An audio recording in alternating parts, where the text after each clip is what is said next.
వి gold trusted gold buyers తాకట్టులో ఉన్న మీ బంగారాన్ని విడిపించి ఈ రోజు ఉన్న మార్కెట్ ధరకే కొనబడును. ఇప్పుడే కాల్ చేయండి. బీసీజేఏసీ బంద్ విజయవంతంగా కొనసాగుతుంది. ఉమ్మడి నల్గొండ జిల్లాలో చూసినట్లయితే ఉదయం నుంచే మొత్తం బస్టాండ్లోకి బీసీ సంఘాల నేతలు అదేవిధంగా వారికి అన్ని పార్టీల మద్దతు ఉండడంతో కూడా మొత్తం సంపూర్ణంగా కొనసాగుతున్నటువంటి పరిస్థితి కనిపిస్తుంది. ప్రస్తుతం మనం నల్గొండ బస్టాండ్లో ఉన్న మొత్తం ఎక్కడికక్కడ బస్సులు నిలిచిపోయినటువంటి పరిస్థితి అయితే మనకు కనిపిస్తుందని చెప్పవచ్చు. నిన్న సాయంత్రం ఎక్కడైతే వారు ముందే మొత్తం ర్యాలీగా బయలుదేరి కూడా అన్ని విద్యా సంస్థలకు షాపులకు కూడా బంద్ని ఉంటుందని కూడా ముందే చెప్పడం జరిగింది, ప్రకటించడం జరిగింది. మనం చూడొచ్చు అన్ని పార్టీలు కూడా బంద్కు మద్దతునిచ్చినటువంటి పరిస్థితి కనిపిస్తుంది. కాంగ్రెస్, బీజేపీ, బీఆర్ఎస్ పార్టీలు కూడా బంద్కు మద్దతునివ్వడం జరిగింది. ఉదయం 4 గంటల నుంచే బస్ డిపోల వద్ద కూడా బైఠాయించి కూర్చున్నటువంటి పరిస్థితి అయితే కనిపించని చెప్పచ్చు. పూర్తి స్థాయిలో కూడా బీసీ బంద్ అవుతుందా కాదా అని నిన్న మొన్నటి వరకు ఉన్నారు. కానీ బీసీల సత్తా ఏంటో ఒకసారి చూస్తామని కూడా వీళ్ళంతా సంపూర్ణంగా బంద్ పాటిస్తున్నటువంటి పరిస్థితి కనిపిస్తుంది. చెప్పండి, ఏం చెప్తారు?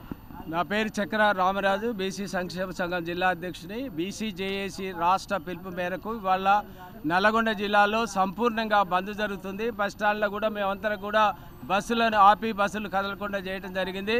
నిన్న సాయంత్రం కూడా టౌన్లో పెద్ద ర్యాలీ తీసి అందరు కూడా షాపులు తెరవద్దని మరి రిక్వెస్ట్ చేయడం జరిగింది.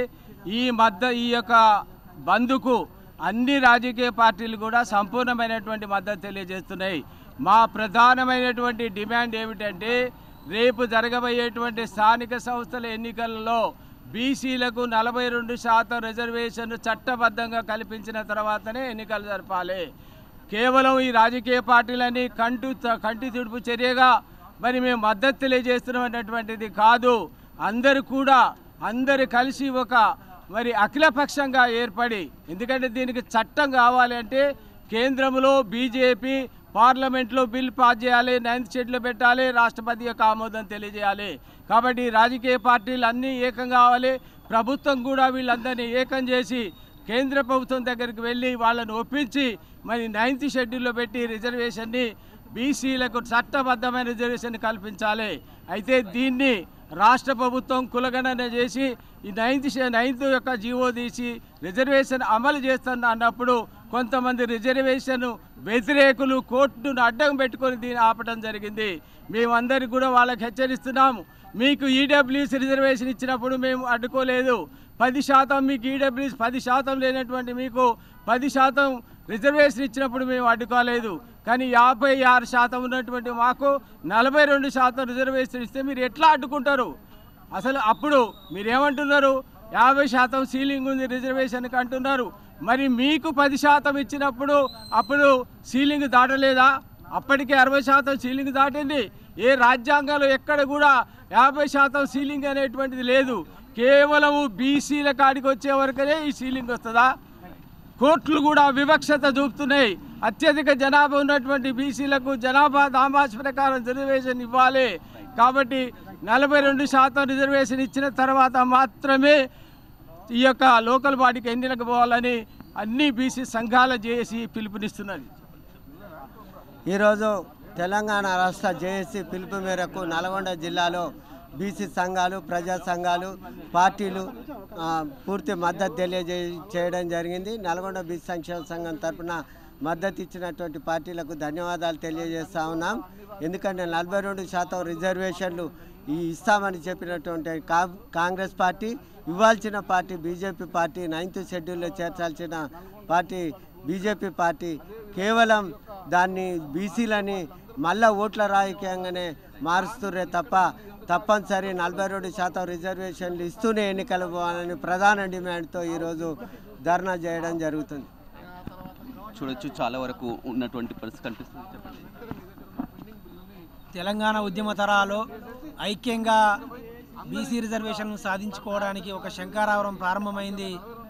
ప్రధానంగా దీనికి ఒక చట్టబద్ధత కల్పించాలంటే ఒక డిమాండ్తోని అన్ని సంఘాలు, ఎస్సీ ఎస్టీ బీసీ సంఘాలు అన్ని పార్టీల సహకారం తీసుకొని ముందుకు పోతా ఉన్నాం.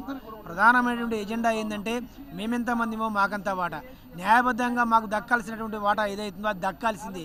అది దక్కాలి అంటే చట్టసభలో దీనికి ఆమోదం లభించాలి.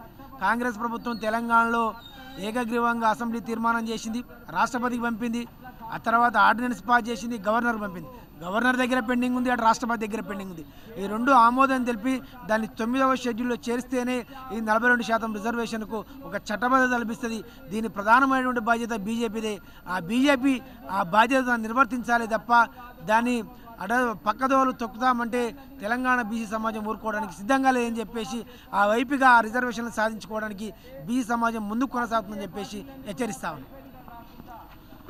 బీసీలకి స్థానిక సంస్థల ఎన్నికలలో 42% రిజర్వేషన్లు కల్పించాలనే ప్రధానమైన డిమాండ్తో ఈరోజు బీసీ జేఏసీ బంద్ సంపూర్ణంగా విజయవంతమైనది. ఇప్పటికీ ఈ యొక్క పార్టీలు కాంగ్రెస్ పార్టీ కానీ బీజేపీ పార్టీ కానీ అన్నీ కలిసి పార్లమెంట్లో బిల్లు పెట్టి 9th షెడ్యూల్లో చేర్చి తమిళనాడు రాష్ట్రంలో ఏ విధంగా అయితే 69% రిజర్వేషన్ ఇంప్లిమెంటేషన్ అవుతున్నాయో మన తెలంగాణ రాష్ట్రంలో కూడా ఆ విధంగా చట్టబద్ధత చేసినాకనే స్థానిక ఎన్నికలు నిర్వహించాలని కోరుతున్నాం. రైట్, చూడొచ్చు బంద్ మాత్రం సంపూర్ణంగా కొనసాగుతున్నటువంటి పరిస్థితి కనిపిస్తుంది. మొత్తం జిల్లా వ్యాప్తంగా కూడా ఇదే విధమైనటువంటి సిచ్యువేషన్ ఉంది. అంతా కూడా వారు ర్యాలీగా వెళ్తున్నారు. మళ్ళీ ర్యాలీగా వెళ్ళి ఏదైనా షాపులు ఉన్నా కానీ మూసివేసే పరిస్థితి కనిపిస్తుంది. ఎట్టి పరిస్థితుల్లో కూడా రిజర్వేషన్లు సాధించేంత వరకు కూడా బీసీల పోరాటం ఆగదని కూడా బీసీ నాయకులు డిమాండ్ చేస్తున్నటువంటి పరిస్థితి కనిపిస్తుంది. వినిస్ రవితో రమేష్, బిగ్ టీవీ, నల్గొండ.